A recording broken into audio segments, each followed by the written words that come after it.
Good evening, everyone, both here in the room and on Zoom.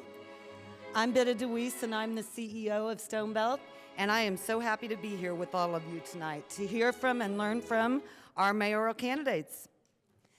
Stonebelt has been serving citizens of Bloomington with disabilities for over 65 years, It's our mission, in partnership with the community, to prepare, empower, and support individuals with developmental disabilities and their families to fully participate in the life of the community. Bloomington has been a receptive and friendly place of inclusion in all aspects of life. Stonebelt was originally conceived to support people with having a life of meaning and quality. This fulfilled life in the city of Bloomington has been enhanced by accessibility, work opportunities, education in public schools, and even leisurely activities, along with all its citizens. We're here to show our gratitude. The individuals supported by Stonebelt are part of the Bloomington community. They live in houses and apartments in the community. They work and volunteer in the community, producing 6 million medical products for Cook Medical per year, donating 5% of the food received by the community kitchen through a partnership called Hand in Hand, delivering Bloom magazines throughout the community, and working for more than 50 employers in this community. They pay monthly bills for utilities, cable, and internet, as well as income tax. They support local businesses, buy groceries, shop for clothing, go out to restaurants, to movie theaters, to bowling, the YMCA, all the things we all do, and so much more. They are Bloomingtonians, however, they often face major barriers. For example, lack of affordable, accessible housing, lack of services like good mental health services or recreational services, lack of accessible sidewalks and ramps throughout the city, and struggles with lack of transportation. The people we support want to be contributing members of the community. They want to work, volunteer, and live in Bloomington. We need the support of the mayor and the city of Bloomington to make sure the voices of people with disabilities are heard and their unique needs are met. I want to thank all those with the Council for Community Accessibility and with Stonebelt's Advocacy Committee who worked so hard to organize this event. Can you all just give a wave if you're part of either of those groups? Thank you. And I especially want to thank Michael Shermis with CCA and Penny Sims with Stonebelt, who really did most of the heavy lifting. I want to thank Paul Helmke, our moderator, who's moderating tonight's event, and to thank all of you, our mayoral candidates, for coming tonight to hear our voices. I'd like to introduce Leslie Davis, the chairperson for the Council of Community Accessibility, to say a few words.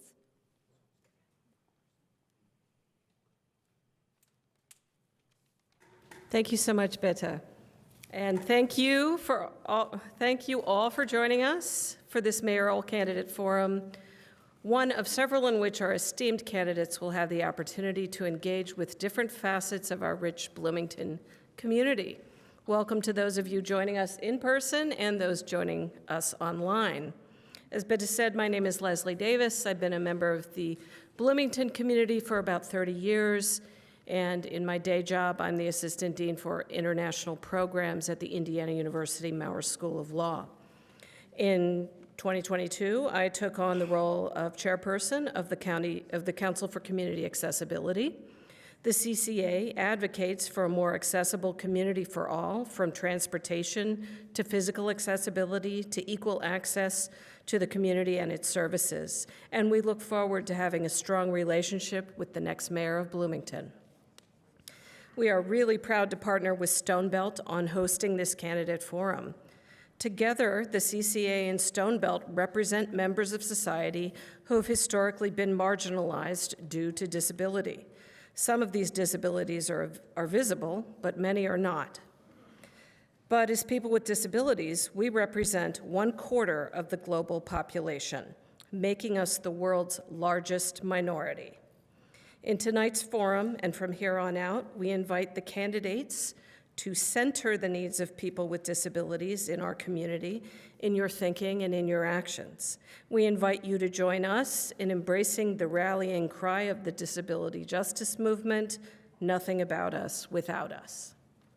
It is now my great pleasure to introduce Mr. Paul Helmke.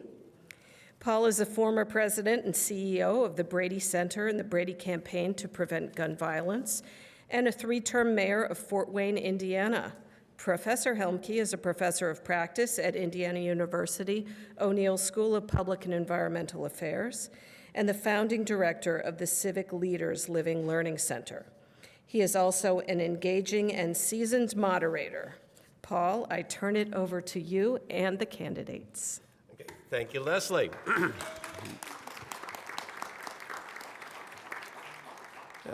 Bida and Leslie, thank you for opening things up here tonight. All of you that are here, it's great to see this crowd in person. Those of you that are joining via Zoom, thank you for joining us too. I've had a little experience with mayoral forums over the years, and I want to thank our mayoral candidates for being here too. It sounds like they're doing this twice a day for a while now too. It's important to get good people to run. It's important to get good people to question those who are running too. So great to be here tonight.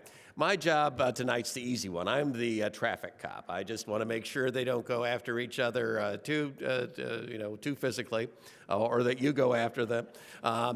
We've got a lot of issues that I know we want to cover tonight, and so my job is to try to make sure that we get a chance to get to all the issues that folks want to ask about. Format's going to be pretty simple. They're going to each have 2-minute opening statements, and then we have a series of questions. A number of people submitted questions already. Folks that have organized the forum selected some of the questioners, so I'll go through and call on the questioners. They'll come up here and ask the questions. We might have a question or two from the folks on Zoom that have been pre-selected. We'll go through those. If there's more time, we might take a question or two from the audience. If there's not enough time, then we'll have to be still stopping when we promise to stop. So those are the rules with the questions. Each of the candidates will basically get a minute.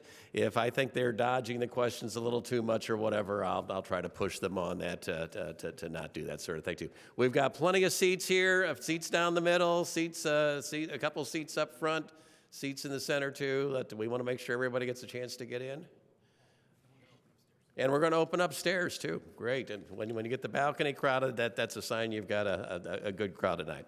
So candidates, you understand the format. Audience, you understand the format. I might just say one more thing. As a mayor, I'm used to dealing with good, inquisitive citizens, and that's always fun to deal with.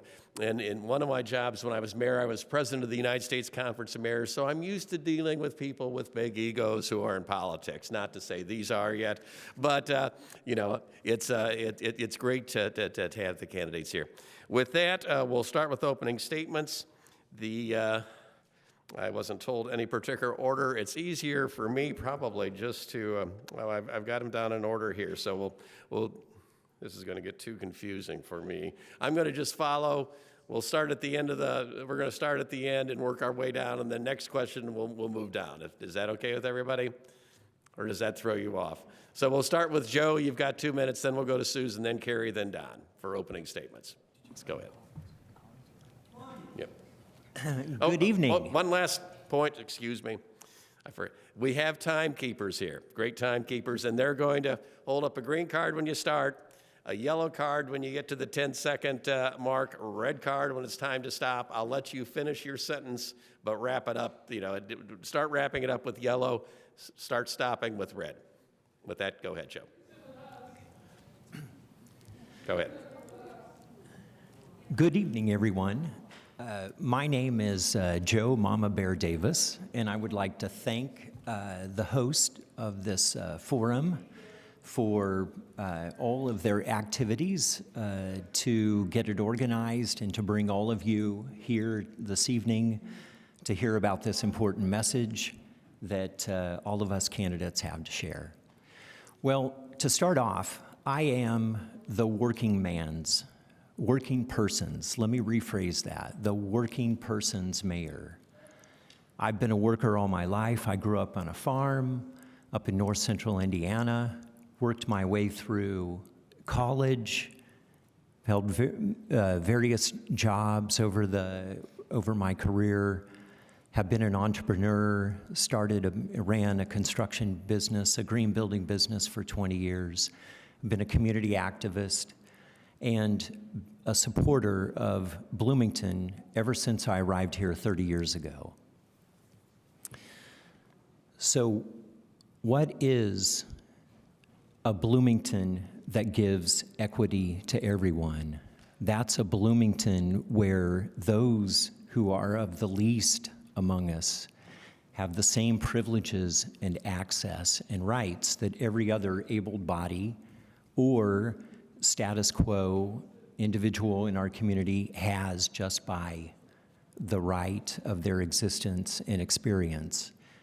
We need to make sure that everyone can come to the table and be a part of Bloomington. Everyone deserves respect, everyone deserves opportunity, and everyone deserves the ability to thrive and to improve their life, and by that, improve everyone else's life that is around them. And the way that we can do this is to listen to everyone in Bloomington. We need to look where we have lack, find out how we can plug those gaps. And we must make a Bloomington a community for everyone. Thank you. Thank you, Joe. Susan. Encouragement and support are not enough. Local government has a duty to ensure that adequate policies and practices are in effect so that those with disabilities can equally participate in everyday activities in our community.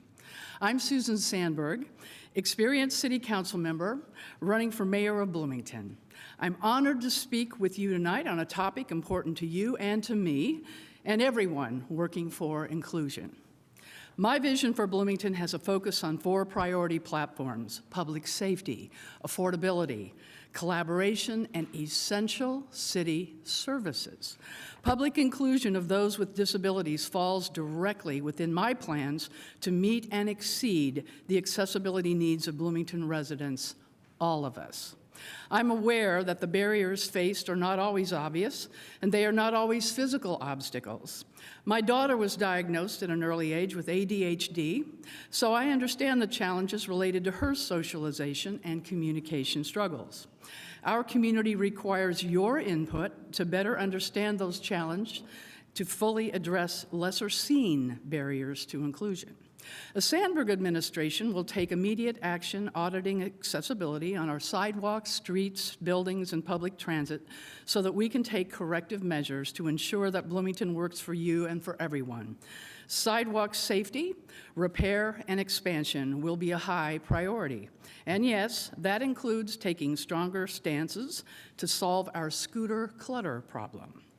I look forward to learning from you tonight through your questions as to how we can work together over the next 4 years to make Bloomington more welcoming, physically accessible, and inclusive. Thank you. Thank you, Susan. Carrie. Good evening. Thank you to Stonebelt and to the Council on Community Accessibility for hosting this very important forum tonight. I am Carrie Thompson, and for 20 years I was the CEO of Habitat for Humanity, where many times we partnered with families who had for too long been looking for rental or homeownership opportunities that just simply weren't accessible to them. Through my work, not only with Habitat, but also with the Center for Rural Engagement, where I am currently the executive director, I have a history of partnering with people in order to not only listen to them and their ideas about our community, but to actually work side by side with them to get to solutions that actually work for our community. Accessibility in all forms is critical for our community because a community that does not welcome all cannot be the best community that we can be, because we leave gifts off the table. We leave people out, and we do not allow them to contribute to our community. For decades, I have watched Stonebelt innovate, not only on job creation, but in the arts and in advocacy for inclusion. It has been incredible to watch the nonprofit innovation that happens when people are given a voice, a seat at the table, and the ability to co-create solutions that actually work. Nothing about us without us means that we will find solutions that actually work, not solutions that are created in a vacuum. Okay. We okay? Good. Okay. Okay. Thank you. And Don. Yeah, we're having, Go ahead. Oh, so, sorry. we're just concerned. Yep.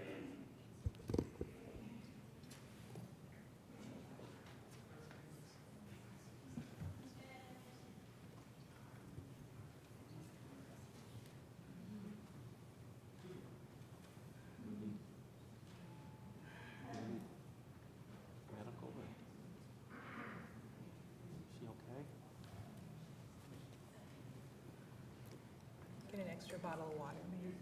Okay.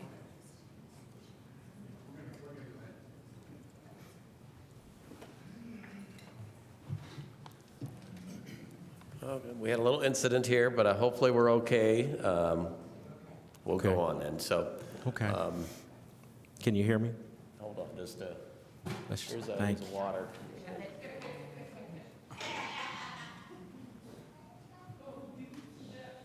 Things never go as planned, so that's you've got to be flexible.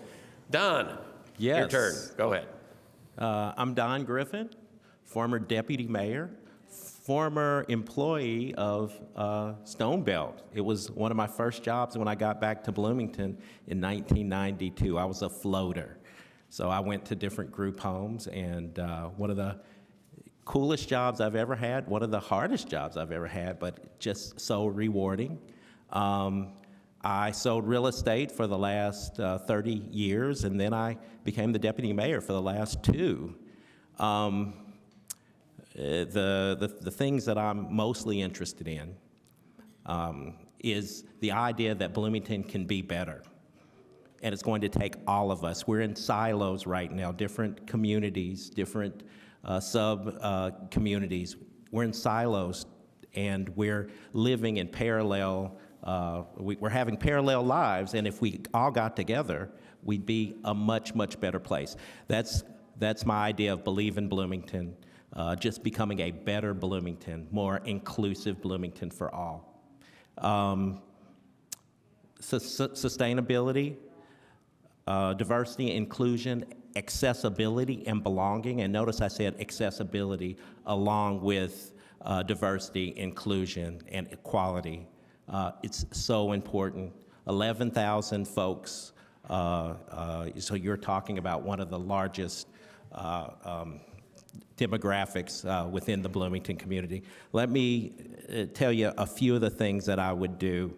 It might be the last time I get to tell you. So, mobility library, I would like to expand that and fund a mechanic or mechanics and possible collaboration with Brighton B-Town crew. 24-hour paratransit available along with our regional transit system, which we could create. I want to require CCA collaboration for all city projects. If it's a business, it needs to be accessible. I want to put a time on that. We need to put a date on that. Am I gone? Yeah. That's it, guys? We'll give you.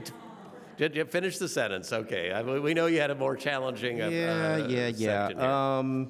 Let's see. Historic preservation shall no longer be a deterrent for doing what's right for all citizens. That's sidewalks, that's buildings, not in Bloomington. Okay. Okay, thank you. Okay, thank you, Don. And we didn't give a chance to clap when they all got introduced. Why don't we just give a round of applause to the entire panel here for their opening statements?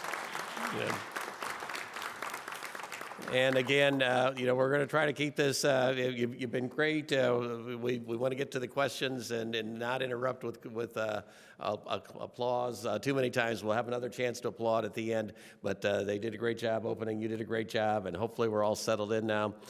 With that, we're ready to start the questions. As I indicated, there were a number of questions that were submitted, and folks were selected to be the questioners. And our first questioner tonight is Marcia? Marche.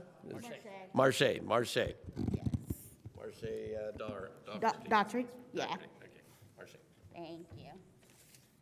Actually, where's the microphone? Thank you. Hello, my name is Marche Daughtry. I'm a member of the CCA, and I'm asking a question for someone who could not.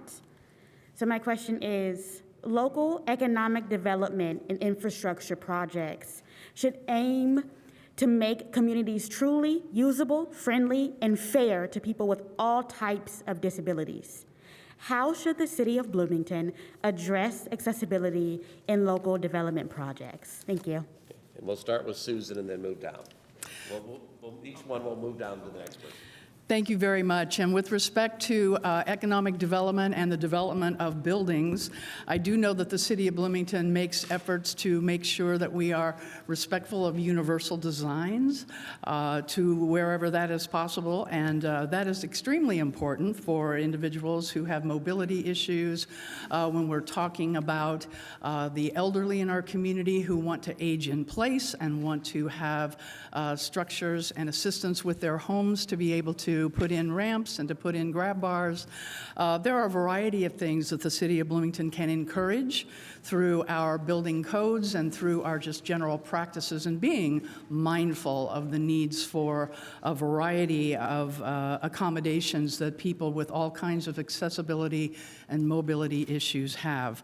With respect to private developments, that of course those buildings are guided by our zoning codes and the standards that we set for people to ensure that we have as much accessibility in our developed landscape as we possibly can. Thank you. Carrie?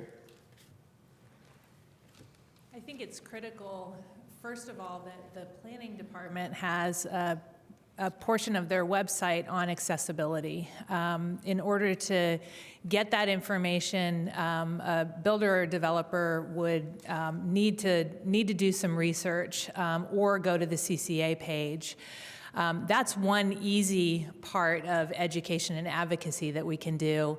There are, as a builder and developer of homes myself, when I was at Habitat for Humanity, there are very easy things to do when you are building. The height of outlets, the width of doors and the width of hallways, structural things that are very difficult to change later on must be done at the inception of a project. In order to encourage accessibility, we need to educate, and then we need to look at what the requirements are for our public buildings.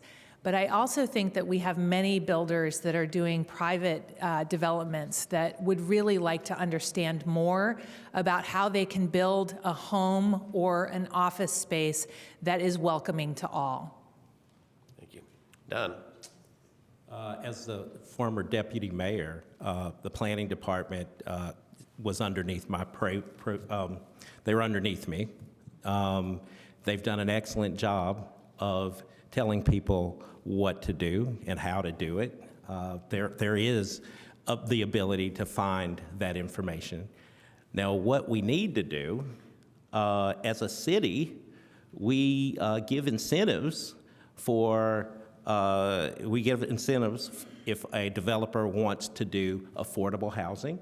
We give incentives, maybe higher density, another floor perhaps, if a developer wants to do a green property. We need to do the same thing when it comes to accessible housing. We need to give incentives for accessibility. That's how we're going to get that done.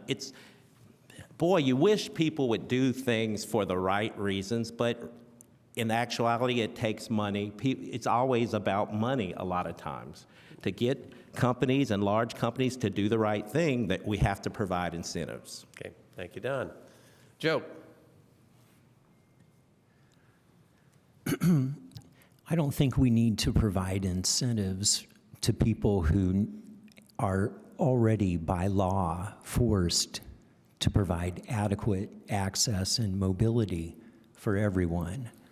What we need to do, of course, is to ensure that all these regulations and these guidelines and these laws are enforced. As far as economic development is concerned, we should be taking all of the pandemic monies, not all of the pandemic monies, but a significant amount of the pandemic monies that were received by this town and create employment opportunities for those with disabilities.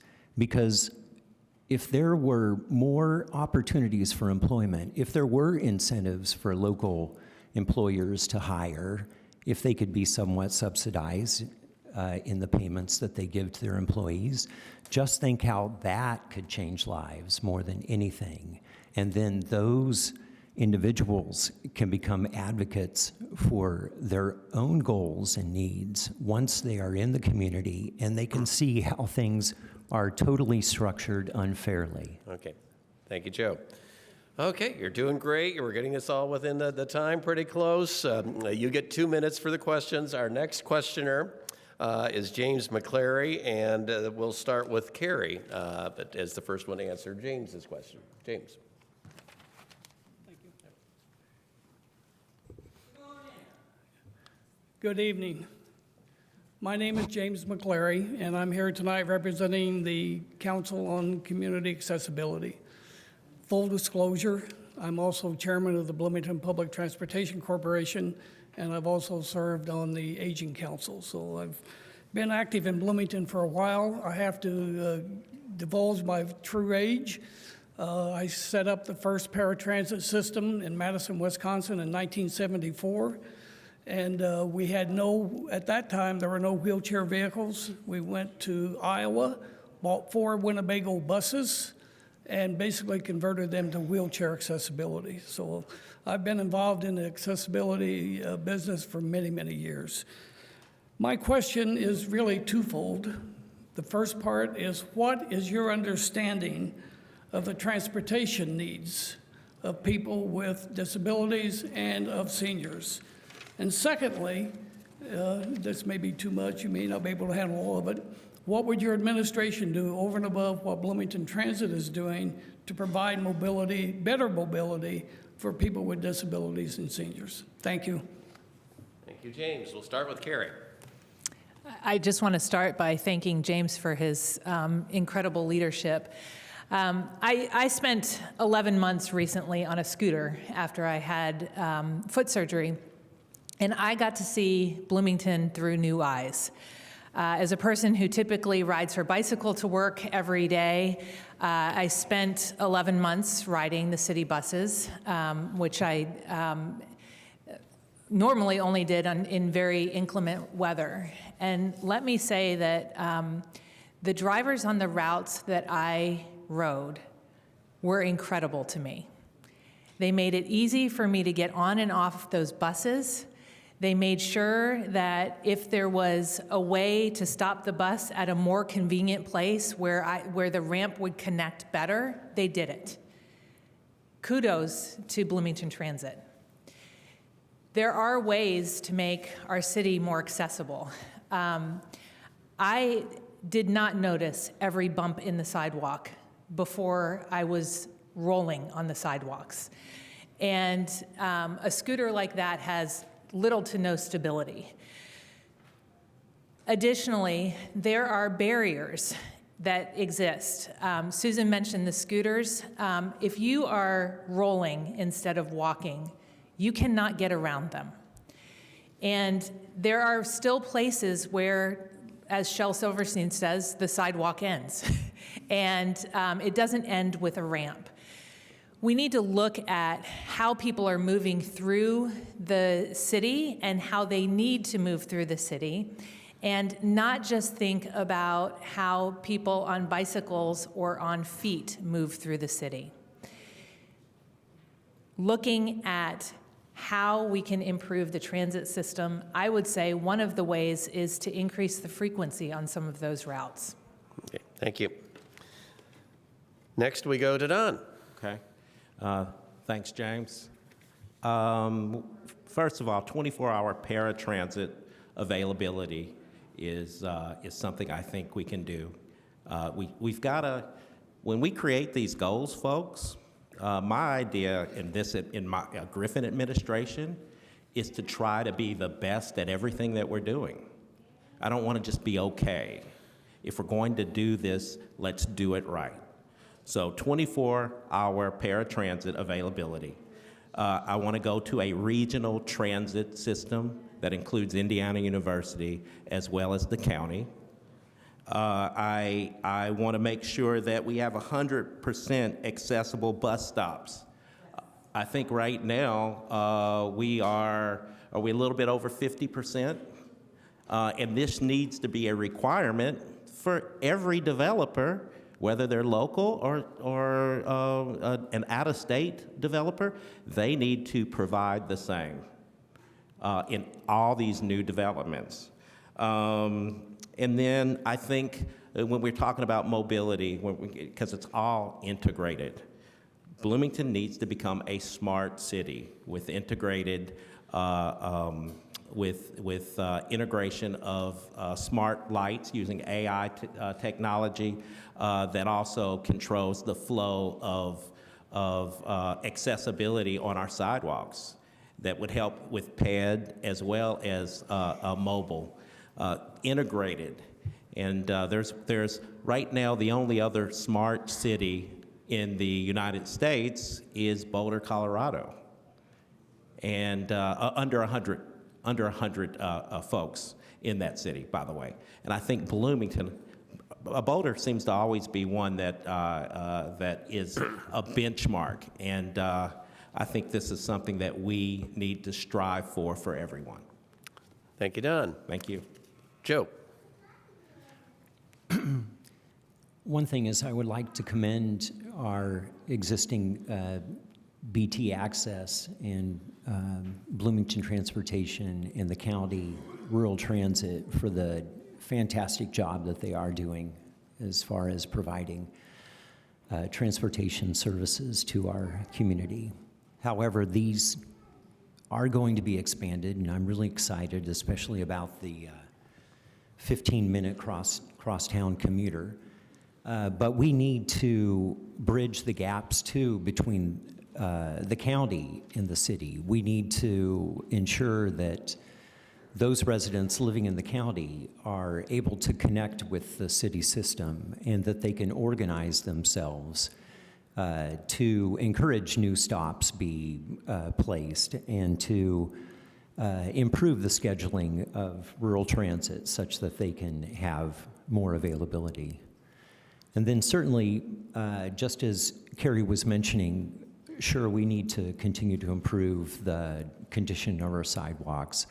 I also, too, had a scooter incident, but it was one of those scooters that was responsibly operated by myself, not one of those scooters that you see lying around the sidewalks. But I was going down 2nd Street across from the hospital, and because of the traffic running so close to the road, I decided to hop on the sidewalk. Well, there are no ramps in between alleyways and curbs, and I quickly found that out and found myself doing cartwheels in the yard nearby. It was my first crash. I was grateful that I wasn't injured and I didn't fall into the traffic, but certainly, yes, I became aware of a lot of the challenges of how inaccessible our sidewalks are around town, and we could definitely make some improvements. Thank you very much. Thank you, Joe. Susan. Well, Bloomington Transit recently got a boost by the City Council. We raised your taxes, you're welcome. And in so doing, we gave some significant funding to Bloomington Transit to do just exactly what many of you are hoping will happen, and that's to increase Sunday service, for instance, that just started. We are looking at an east-west corridor from this university to Ivy Tech. A lot of improvements are on the way due to the fact that we are able to fund that to a larger extent. Now, I can speak specifically and directly to my experiences with BT Access when my parents were aging in place and my father was toward the end of life and he was completely confined to a wheelchair. The city buses are not going to do the trick. You've got to be able to call the BT Access. If you have a doctor's appointment, you've got to make arrangements in advance for them to come and pick up your wheelchair loved one and get them to the appointment and get them back home, and it is quite an ordeal. As someone who was with him from the beginning and the end of that process, I can tell you BT Access is a wonderful thing, but there are many, many complications, especially when someone's fragile and older and having these kinds of mobility issues.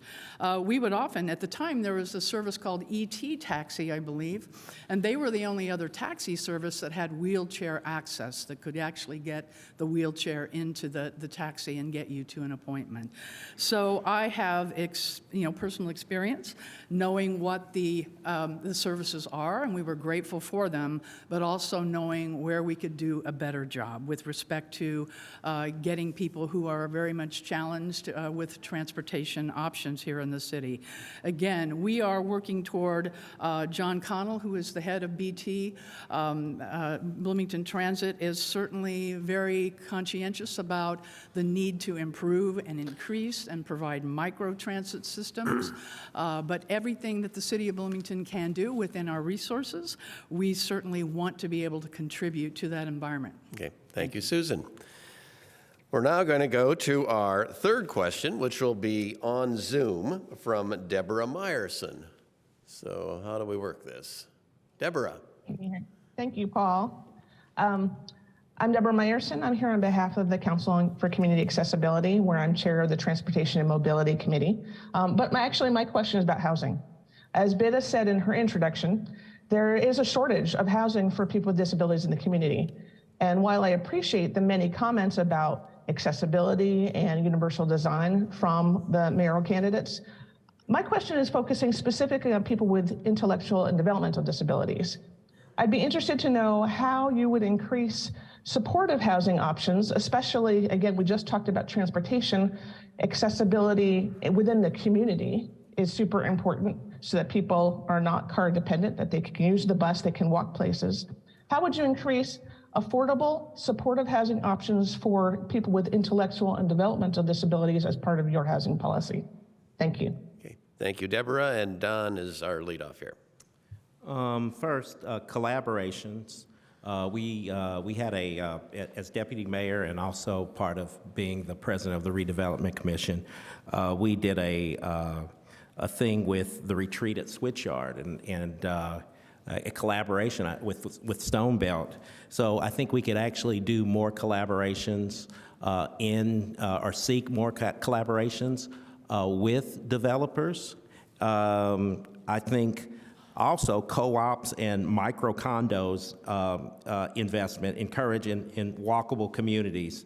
We can offer incentives to developers and investors in helping create more opportunities for co-ops and group homes, whether it's through shared equity, meaning sometimes it's about the down payment. It takes 20 to 30% for investment property. Can we help other folks, investors, local investors, invest in the conversion or the actual build of co-ops, micro condos, and group homes?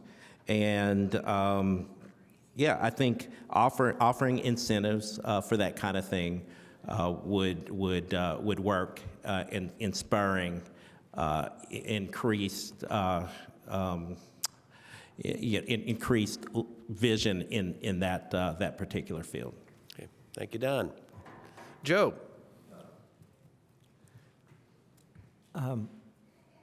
Certainly when it comes to housing people with intellectual disabilities, one of the greatest challenges is isolation.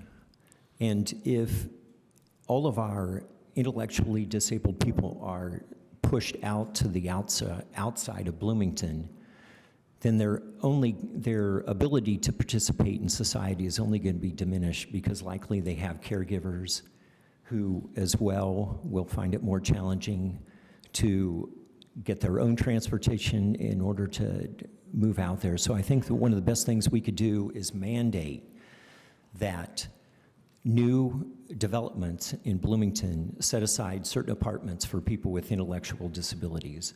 And then that way we can have the people with these mobility issues centered closer to our downtown, making it much more easy for them to access the services that they need and potential employment and the other things that we all commonly enjoy. So one of the best things we could do as far as housing is to start instituting more mandated housing for those who are lacking the same mobility and intellectual, intellectual, I guess, base that those of us take for granted. Thank you very much. Thank you, Joe. Susan? Supportive housing implies that there is a certain amount of professionalism that supports the individuals that would be living in, whether they're group homes or standalone home situations. And so the city of Bloomington, while we do not directly do any support for that, there are indirect ways that the city of Bloomington can support agencies, organizations who are supporting individuals with disabilities and intellectual disabilities through a number of funding sources that we have. We have the Jack Hopkins Social Services Fund for nonprofit organizations who come to us and ask for assistance. We have the community development block grants that can help with physical improvements as well as social services. And through those mechanisms and others throughout the city of Bloomington, our Family and Community Resources Department, our HAND department, we can provide assistance in that way monetarily. Again, these are not direct services that the city of Bloomington has the resources to provide, but we can support organizations like Stonebelt, like Life Designs, like Amethyst House, any number of supportive housing environments that do provide the necessary wraparound services that individuals such as these that we are talking about right now are in need of. It's more than housing. It's about the support. It's about the counseling. It's about the workforce development. It's about all of the things that occur in a supportive living environment. So again, we do the best that we can with the resources we have in supporting a variety of agencies. Thank you. Thank you, Susan. Carrie?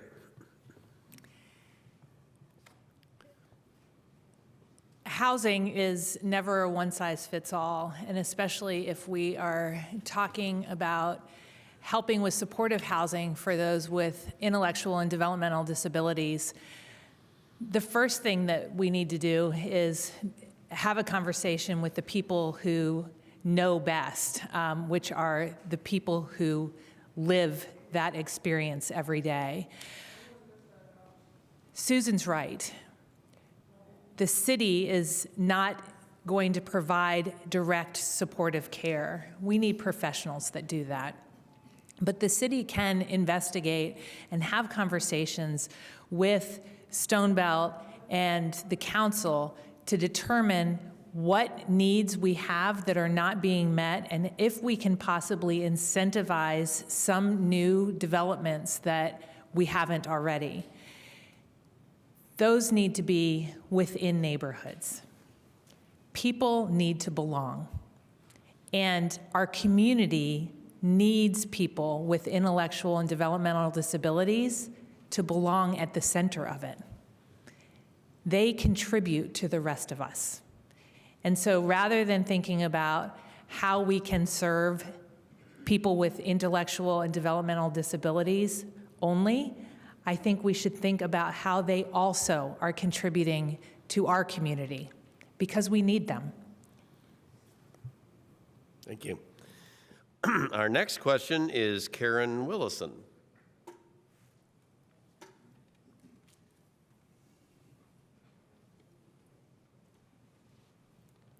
Hi, I'm Karen Willison. I'm a member of the Council for Community Accessibility, and I'm asking this question on behalf of someone else in our community. Some features of neurodiverse friendly communities might include training and education for local government, business or volunteer entities, alternative communication boards on public playgrounds, sensory-friendly community events, and intentional efforts toward improving everyday experiences for neurodiverse individuals. How do you envision your role in making Bloomington a more neurodiversity-friendly community? Okay. Thank you, Karen. And we'll start with Joe here. Well, Bloomington certainly has been taking steps toward recognizing more neurodiverse community. I myself was diagnosed as an adult as having ADHD, and that was following periods of depression, major depression, on and off throughout my life. But once I understood that I had these ADHD tendencies, I was able to dig into that, understand it, and I was able to figure out how to work with that ability, or that, I'm not going to say challenge, but actually a blessing. And I think that neurodiversity is a blessing.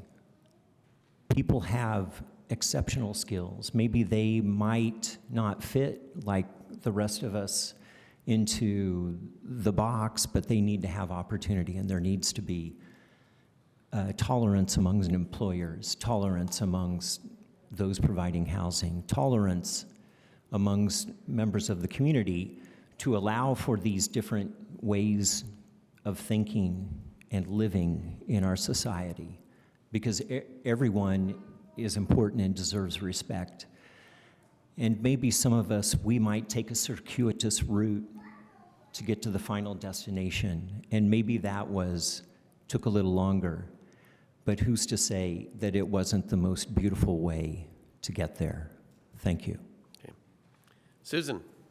I attended a really good conference. It was put on at Indiana University when I was still employed there, and I believe it was sponsored by Life Designs, in talking about how employers can do a much better job when they are hiring and being aware of the individuals that they may employ who have issues that require support and require additional accommodations in order to make them comfortable in the workplace. So having experienced that, and also, as I mentioned in my opening statement, having a daughter with ADHD, we were struggling early on with the school systems in getting an IEP in place and getting the teachers to understand her particular issues. And the lesson, the takeaway from having a daughter with ADHD is that when a teacher can accommodate a student with ADHD, it actually benefits all students in the classroom. And I think when we have that mentality that making accommodations for people with special needs with respect to neurodiversity, that it is actually a good thing for the entire workplace. And so many more of us in the workplace who are hiring individuals here at the City of Bloomington, those in the private sector, need to have a better understanding of the individuals who come to you with special needs for accommodation, who can be extremely productive in your workplace with just a few smaller measures of understanding and support. Thank you. Thank you, Susan. Carrie. I parent 5 children, and we have some neurodiversity in our house. And from that, I have learned a tremendous amount about how, when we learn about how different people think, how they process the world, and we create systems that actually enable them to thrive, others in the family do the same, right? Who doesn't want from time to time a quiet space to do some work outside of the cubicles? I think we could all use that. We don't need to be neurodiverse to enjoy that asset. What we get as a community when we think about the many different pathways that people take to success at work, at home, at school, is we get a better community. We get a whole community where people can all offer their best gifts to our community, where they can operate at the top of their license, right? These are not inconveniences. These are pathways to help the rest of us. I remember when one of our sons was having a challenge with following sequential directions, the teacher put up a list of what everybody was to do at the beginning of the day and the end of the day. And I called him and thanked him profusely for doing this, having seen my son really take off in just 1 week. And that teacher said, you know what? I've had 5 students tell me they feel so much more comfortable in class because they can remember what to do now. This is the success that comes from creating systems that actually work. Thank you, Carrie. Don. So, great question. I am ADHD. I created a business that I ran for 20 years. I've been a deputy mayor, which means that all 16 department heads within the city of Bloomington report to a person with ADHD. And I'll be honest, it's like my superpower. The ability to take on so many different things all at once, it excites me. So of course, I think that kind of energy, working with people in how they think, it makes us all better. It makes us all better. A community where everybody thinks the same is not what we want. Haven't we provided a lot of color on stage right now? We've got 2 people who have ADHD, and I mean, come on, that was funny, right? What is wrong with you people? Look out for this. But yeah, I think we have to be open. And here's the thing: our community, we need to make sure that the people that we serve, the types of people that we serve, are also the people that are serving. Right? That's how we do this thing. Right? The idea of saying come to the table is I mean, it's a good thing to say, but there should be other people at the table that look like you and feel and that's how we become better. Right? When we're all we're all doing it together. Great job. Thank you, Don. Our next question, we've gone through 4 questions now. You're all doing great. You're doing great. You're doing great. We're moving along, covering a lot of different topics. Hopefully everyone's getting a lot out of this. Next question is from Misty Renee, lawyer.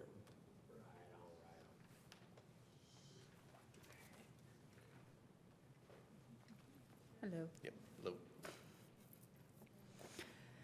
Hello, my name is Mr. Renee Lawyer. I'm an advocate for individuals with developmental disabilities. I am here tonight representing Stone Belt.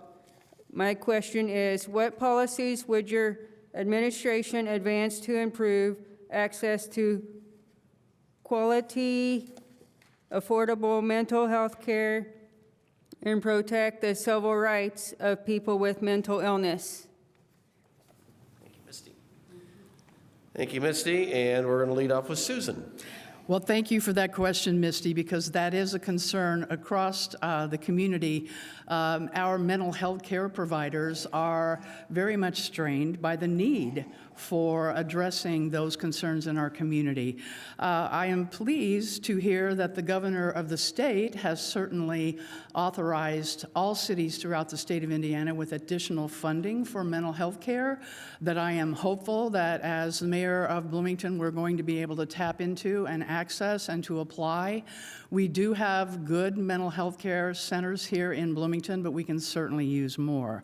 That requires funding. There's not a lot the city of Bloomington is going to be able to do without that partnership, without regional understanding, and additional financial help from the state to be able to do more. This is a concern across many areas of concern with mental health issues surrounding addictions, surrounding untreated mental illnesses, and in addition to the supports that you are asking for, we certainly hope the community can build and develop and be more responsive to the needs that you represent and you've shared with us tonight. Thank you. Thank you. Carrie. We are really at a crisis point with mental health care in our community, but really in the nation. We don't have enough providers, and we also don't have enough resources at this point. In my work with the Center for Rural Engagement, we are currently piloting a really innovative program that I'm proud of, which provides telemental health to people in rural communities at the public library in a private room. What this does is reduce the stigma in a rural community where people all know what car you drive and the one therapist's office and where it is, right? So, and we're doing this with social work students who are supervised. And so we are helping that workforce pipeline. We are engaging them in community, and we are providing direct care. We're looking to expand that program in the coming year. The governor and the lieutenant governor have mental health priorities. I've spoken to the lieutenant governor's roundtable on mental health. We now have the attention of the private sector and the public sector at the state, right? We can do incredible things if we get innovative enough. Without adequate mental health care, our community cannot thrive. We have people in crisis states of mental health, but we also have people who need to access mental health so they don't get to a crisis point. This is critical to our community. We must ask the state, we must demand for our share of that mental health funding and create partnerships with the university so that we can innovate to drive the workforce pipeline and attract them to stay here in Bloomington. Thank you. Don. Yeah, they do bring up good points. The state is, they say they're coming through with help for mental health. But just looking at us within this community, access to health care and mental health care is critical. The folks that we have working in the field don't get paid enough to even live within the city limits, and they're overworked and I don't want to say they're overworked and underpaid. I'm just going to say that, even though I know we've got good agencies that are doing what they can, but we as a city, state, county, I think we have to get together. We have to start looking at our folks that are working in the social work field. We have to start looking at them like we treat our police and our fire. These are essential workers, and there's not enough of them. And the ones that do live here can't really afford to live here. So what do we do? Do we help with incentives for, as a community, for schooling opportunities, for help on down payment assistance for housing, help on subsidies for rental assistance? Is it $300? Is it $400? Is it $500 a month? To get more people in the field. We need more people in the field, and that, I think that will help with civil rights. We also need education, better education for our community, to understand that chemical imbalance is, which That's not anything anyone can really control when they have a chemical. It's not something that was given to them. It was something that was, never mind. Okay. I'm sorry. I got the red there. Thank you, Joe. Thank you, Don. Joe?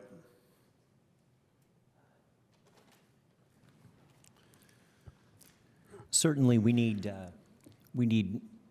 a lot of state funding to come to our community to help us with a lot of these challenges. But one of the first things we could do as a policy is we could reach out to everyone in our community and get them signed up for HIP 2.0 through the Family and Social Service Administration. And then at least they would have that health care underneath them. Whether or not they could find a provider, then we'll have to address that then at that time. But let's get everyone in the system, because there are a lot of benefits that are available through the 2.0 program, HIP 2.0 plus.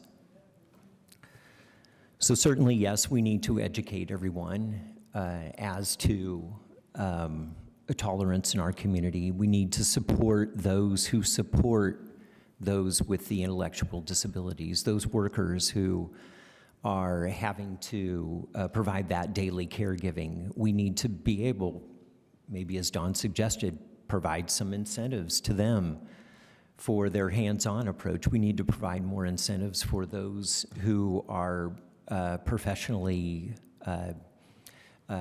titled in their field as doctor or other licensed healthcare person. We need to support them and help them find affordable housing and a means to survive. But overall, we need to really just keep the pressure on to bring these state dollars coming down here. And in the meantime, we have to be creative and come up with some approaches that are going to be able to allow us to plug the dike until we get greater support. But it's going to take a lot of creative thinking, and our community can do it together. Thank you. Thank you. Our next question is from Gina Barger. Gina.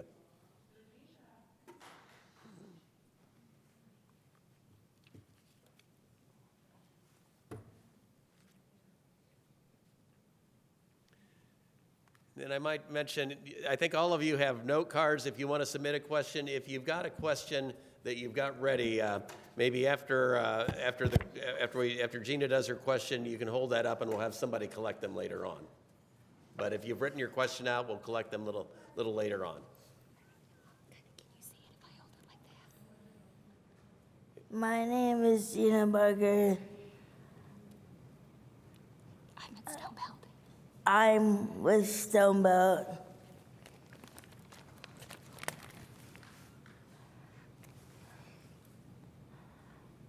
What can be different about the stores in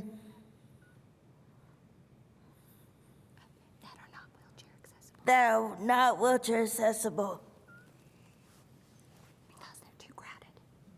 Because they're too crowded. Very good. Okay. Yes. So what can be done about aisles and stores that are not wheelchair accessible because they are crowded with merchandise? Thank you, Gina. And with this one, we'll start with Carrie. Thank you for this question. You know, when we're trying to navigate on wheels, we see things that people who do not need a large turning radius don't see. And I think one way that we can help with crowded aisles in stores is with education to store owners about why aisles are created as wide as they are, and that the temporary displays and things that get out into the aisles actually prohibit people from shopping in those stores. And I have experienced this not only when I was on my knee scooter, but also when I was single parenting 2 young kids and had to push a stroller. It is not only people with disabilities that need extra space. It is good for all of us. And so educating store owners and ensuring that we have compliance with widths so that they are actually ADA accessible is really critical, so that their shoppers, the people who are going to spend money in their stores, can go and spend their money there. And I think that frequently, marketing gets in the way of good human practice, and education can go a long way, and conversation with those store owners can bring people back into compliance. Thank you, Carrie. Don? I'll be honest, that makes me mad. In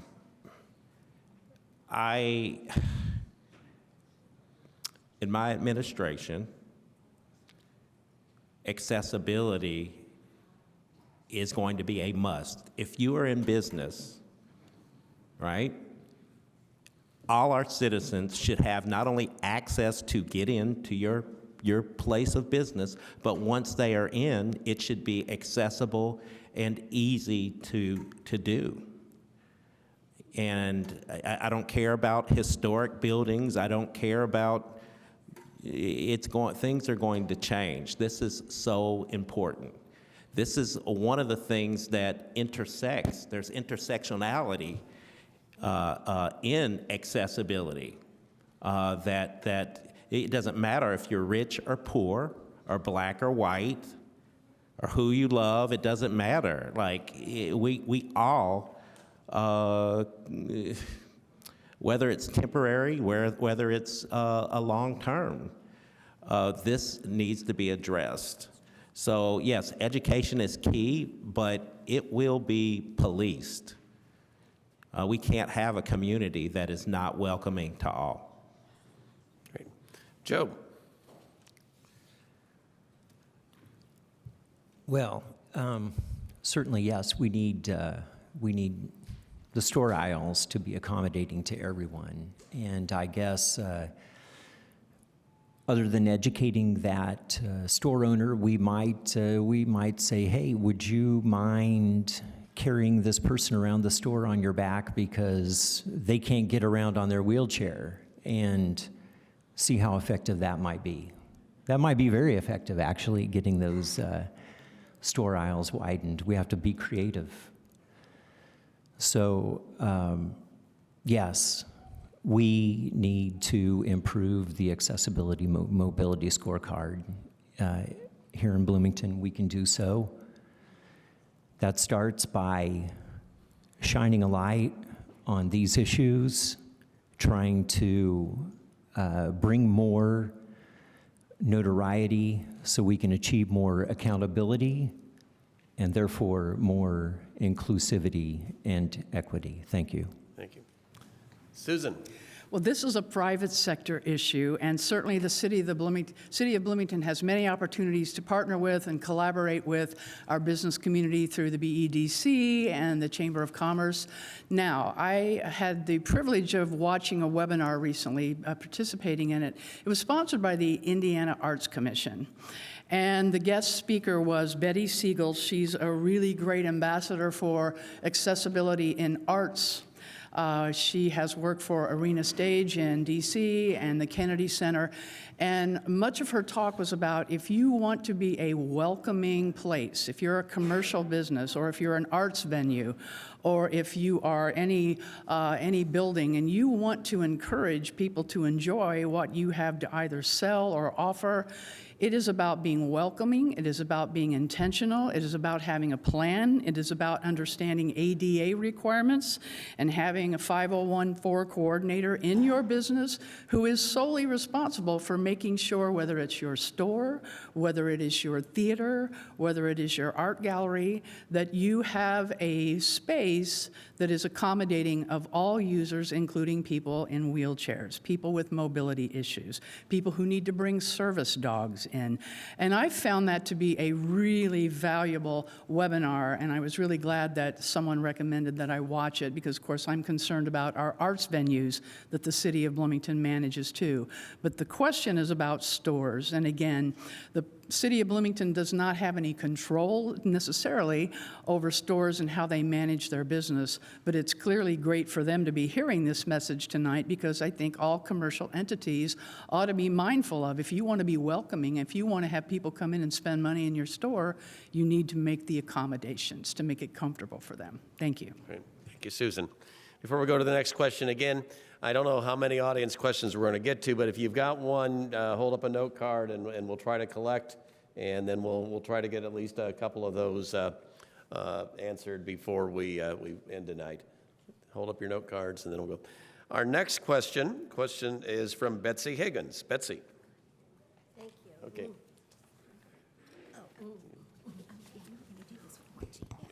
Thank you so much.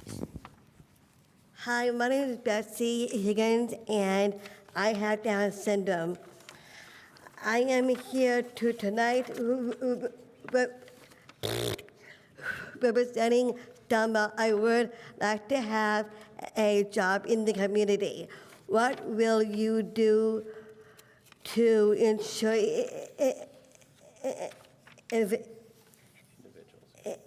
individuals? Sorry about that. With mental disabilities are employed, Bloomington, can you make sure other people treat individuals with special need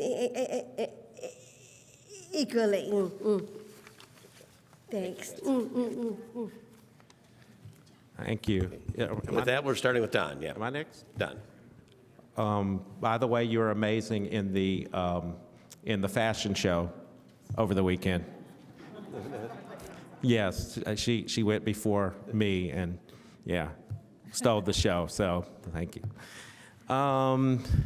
You know, I think incentives and, you know, more education to maybe even what might, and I don't have anything written in regards to that question because it was a good question.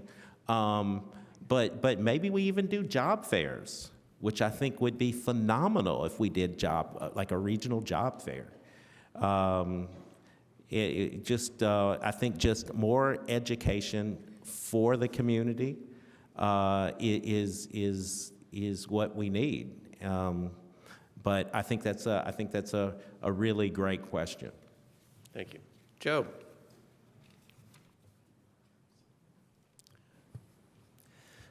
Well, I think that the city of Bloomington could have a policy to increase the opportunity for those with these challenges. Sure, we can educate the community in general, but we need to educate our developmentally disabled or differently abled individuals as well, such that they can find that job, get a better job, teach others how to get a job. If we can offer strategies like this, then certainly opportunities will increase. We can create positions for people to come and do internships, to serve in any way. You know, if a person has a role that they can fulfill, it totally changes their life. If they can get to that job on their own, perform that task, go back home, enjoy the spending that money, then they become a new person. They become a productive person. They become what Bloomington obviously extends out to the rest of the country, that we are an inclusive community. Well, let's you know, put the money where our mouth is. Let's take some of this pandemic money. Let's create more opportunities for those who have the least among us. Thank you. Susan. First of all, I do commend the companies in town, Cook being one, that is very mindful about hiring individuals with disabilities to work for them. The City of Bloomington does provide a program. It's through a partnership with Centerstone and various departments in our city where we are putting good people to work in various jobs at the city. That is certainly a good thing. And I want to commend Stonebelt for doing a lot of workforce development work within your organization. I am a very big collector of your Stonebelt art. It is in my home. It was in my office at SPIA. And I am very proud of that art. Those beautiful mosaic pieces are just stunning. And many people were very much, it was a conversation starter in people who would visit my office. And I know that there's woodworking programs within Stonebelt and probably others that I'm not as aware of. But working together with the organizations that are working with you and working with the community to try to expand all opportunities for employment, those are good things. And to the extent that the City of Bloomington can partner and collaborate and to include and expand the programming that we're already doing is a good thing and hopefully will lead to better outcomes for all of you. Thank you. Carrie. Susan made excellent points about the partnerships that are already in place. And I do just want to especially echo the sentiments and sing the praises of Stonebelt, which has been incredibly innovative in how they are outreaching to companies that can use people who happen to have disabilities in their work and to really train the workforce. When it comes down to it, though, we all have a gift that we can bring. We all have skills. And so there is no single system that we can deploy to ensure that people with disabilities have work. This is going to be about partnerships, about talking to people. I want to know what you love to do, what you want to give to the world, because our community needs you. And I bet there's an employer in this community that needs you. The trick is that we have to create that link so that that employer can meet you and can understand what you bring to the world and what you have to offer. It is absolutely critical for our community to be whole and healthy that we look at every person and invite them to participate at the highest level of their ability. People need to belong. And in order to belong, we all need to be needed. And our community needs you. In a time when we have many, many open jobs, there should never be a person who wonders if there's a job for them. We welcome you. Thank you. I think now we're going to try to get one or two audience questions in. We might try to make the answers closer to a minute and a half for these, if possible, just so we can maybe get two audience questions in. And first up is Matthew. Come on up. Is that my no card? No. Sorry. Do you have Matthew's no card? Here it is. Okay, go ahead. Okay. This is my first time doing this. Good day. Good time. My question is, what will you do as mayor in terms of protecting workers and disabled workers' rights and benefits and improving working conditions? Thank you, Michael. Thank you. Great. And I think we're leading off now with Joe.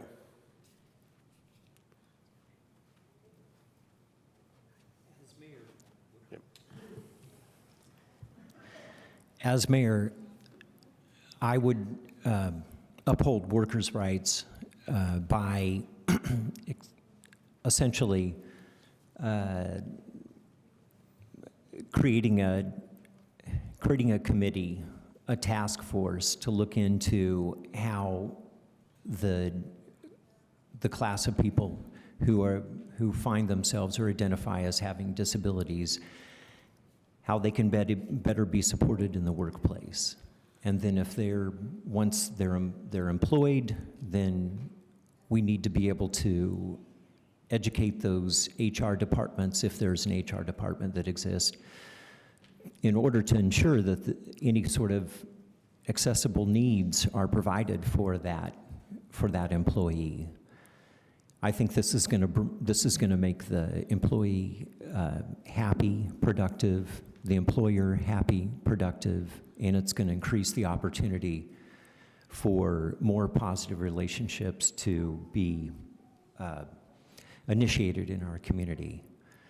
So certainly, if we can foster a situation where employees and employers can sit down at the table and have a conversation with each other following any grievance or any perceived grievance, we'll be much better off. Okay. Thank you. Thanks, Joe. Susan.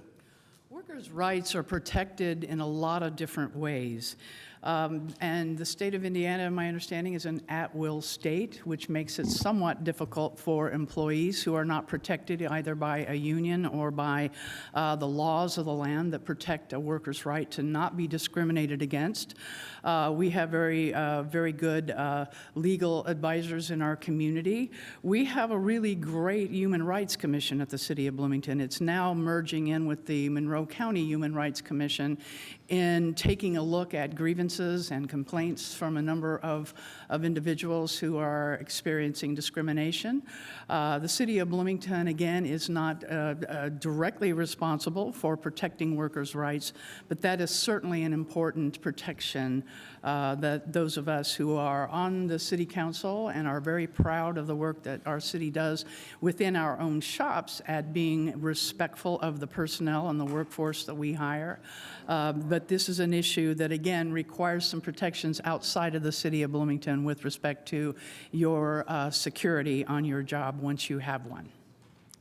Thank you. Carrie. While the city can't do enforcement, what we can do is advocacy. And I think that is critically important.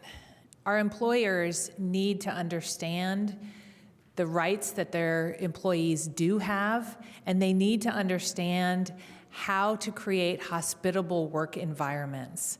We can do that through partnerships with BEDC and the Chamber and other great organizations that are working in our community. But I think that the role of the Human Rights Commission is the piece in the city and county that can help with more enforcement-related tactics. Typically, I always encourage a conversation to ensure that the rights are understood by the employer, and that conversation should happen in the presence of an advocate that can help articulate and witness this conversation. That way, if things do end up with the Human Rights Commission or do end up with actual protections, you have somebody else there who is witness to what is happening. Thank you. Don.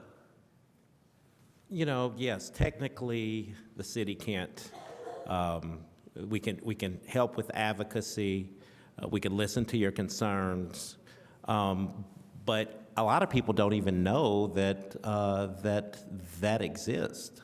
So I think we have to let people know that there are people here in the city that can listen to you. And here's the thing. No one wants to get a call from the mayor's office saying, you know, we hear you're not treating your employee well, or we hear this or we hear that. No one wants, that's bad for business. It really is. So yes, there may not be a direct way. It's not like I can fire your boss. But we can make it real uncomfortable for them to continue to do what they're doing. I think with a Griffin administration, you're going to see a lot more advocacy. You're going to see more rental assistance in the sense that you'll have someone looking out for you to make sure that you're you're getting your security deposit back when you need to get your security deposit back, or when something hasn't been fixed in your house. We're going to be so I think you want to look at us as your protector, which is who we should be. Okay. We've got, I'm going to try to get one, but we've got an anonymous question from the audience. We're running low on time, so I'm going to try to make this closer to a 45-second answer. It's actually one you can maybe answer quickly. Will your administration end the policy that individual homeowners have to pay for sidewalk repair, an important issue for people with disabilities? And for this, we're going to Susan first. Thank you very much. And of course, I'm going to get the tough question that I have to answer in, 45 seconds here? Obviously, the policy on sidewalks is a difficult one. We have had in the past programs that assisted homeowners in doing the repairs for their sidewalks in front of their homes, where we provide the labor if they'll provide the materials. It is a critical, important part of the essential city services. It's one of my platforms running for mayor of Bloomington, to pay particular attention to our sidewalks. As to ending the policy, that I cannot promise. I do not make promises I can't keep, but we can certainly keep improving on the program to make sure our sidewalks are safe, accessible, and expanded. Okay. Carrie. It's hard to commit to that expenditure. The city's finances are less than transparent right now. I don't know where we're going to get that money, but I am very concerned about the state of our sidewalks, and we need to do something, whether it's bring back an assistance program or find a way that the city can actually pay to improve those sidewalks. They're not safe. They're not safe, period, for anybody. Okay. Don. The city's finances are acceptable or accessible. You just need to know where to look. As a deputy mayor, I've seen I've had a chance to look and create budgets over the last 2 years. But to answer your question, continuing on helping those who are less fortunate, who, if they cannot afford to have their sidewalk fixed, there will be money provided for that. But long term, I don't think we'll ever. If you saw the books that I have seen, you know that that's really not a possibility for the city to take over redoing all the sidewalks. Okay. So, Joe. Yeah, I'm not sure what my policy is going to be at the conclusion of my mayoral term, but certainly we need to improve our sidewalks. Whether or not we do that on Saturday afternoons by volunteers who are cobbling together any sort of solid material that they can, and we'll just go out there and tamp it all down and make it safe. Maybe we'll have to do that, but Don brings up a good point about the city's books. They're there, but they're not freely accessible and very hard to get access to. So there isn't the money to take over for repair everyone's sidewalks, but we can make a dent, and we can certainly make a dent in those areas where it is most needed. Thank you. Okay. We're doing a great job. We're now down to a chance for closing statements. Each candidate will have 1 minute for a closing statement, and we'll start with Carrie. In a Thompson administration, we will welcome everyone to the table. We will create a table where it doesn't matter what you can't do. We want to hear what you can do. And we will invite you to participate fully in our city. In my past more than 25 years of creating welcoming communities at the ground level, I can tell you people want to belong. And what we can do together when it doesn't matter who gets the credit is far greater than what any one person can do alone. You can find out more about my vision for Bloomington and my blueprint for Bloomington at carrieforbloomington.com. Thank you. Don. I'm Don Griffin. I'm a 52-year Bloomington resident. this is where I grew up. I'm the son of Donald and Marlene Griffin, who are here, a police officer and a secretary. I'm the brother of Marcella and Marisha, and Marcella is here. I am the husband of Nicole, and I'm the father of a bouncing baby boy who is now huge at 21, Dexter. I've been your deputy mayor for the last 2 years. I sold real estate for 30 years before that. I am Bloomington, and I'm asking you to believe in Bloomington, but I can't do it alone. Together, we will be more sustainable. Together, we will create a diverse, equitable, inclusive, and accessible community of belonging. Together, we will create more housing opportunities for all. Together, we will help lift up economic and cultural growth. And I'm Don Griffin, and I want to be your next mayor. Believe in Bloomington. Thank you. Joe.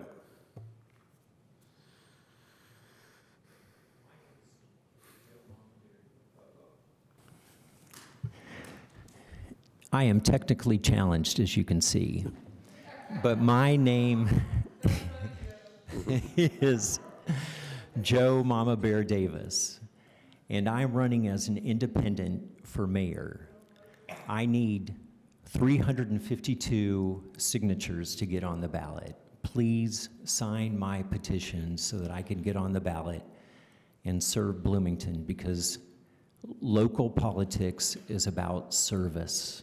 We need to totally eliminate the partisanship in our local politics. We need the best people for the job, be they Republican, Democrat, Independent. We just need good people to provide service. Vote Joe Mama for mayor. Thank you. Thank you, Joe. And Susan. Well, thank you, Mr. Helmke, Mr. Shermas, Stone Belt, and the Council for Community Accessibility for hosting us this evening. But thank you for your tireless dedication to achieving the goals of inclusion and accessibility in this community. It's important work for the lives of so many. In my executive campaign team, I have a number of friends with hearing disabilities and vision disabilities, and I myself am wearing hearing aids, so I can hear your good questions tonight. I've always benefited from having the counsel of people who do struggle in our community with a variety of disabilities. We can always strive to learn more and to do more. And the Sandberg administration will be committed to expand upon the good efforts already making strides toward inclusion. It takes intentional planning, resources, and a commitment to do better. It takes experienced leadership in city government to shape our community into a Bloomington that works for you and works for everyone. I am that leader. I'm Susan Sandberg, and I thank you for this opportunity, and I will hope for your support in the upcoming primary election. Okay. Thank you. Now, at this stage, I want to make 3 last points. Number 1, I want you to, it's hard to run for office. I salute my hats off to anybody who runs for any office. You don't realize until you've done it how hard it is to put yourself out there, to be criticized, to be called, to be questioned on so many things. So to Joe Davis, Susan Sandberg, Carrie Thompson, Don Griffin, let's give them a round of applause for putting their hat in the ring. So, okay, yeah. Hold on. We're not done yet. Don, hold on. Two more last points. Number 1, I think we need to thank Stone Belt and the Council for Community Accessibility for putting this on. Yeah. It's important. One of these people will be the next mayor. And by having this forum, by raising these issues, by starting this discussion, you're helping to guarantee that your concerns are going to be on the agenda for the next mayor. It's important to do that. But last point, I want to thank all of you. You've been a great audience, great questions, great attention. Round of applause. Thank you for being here tonight. Yeah. And with that, if you vote in the Democratic primary, make sure to vote on May 2nd, and make sure to vote in the November election then, too. Thank you very much. Yeah.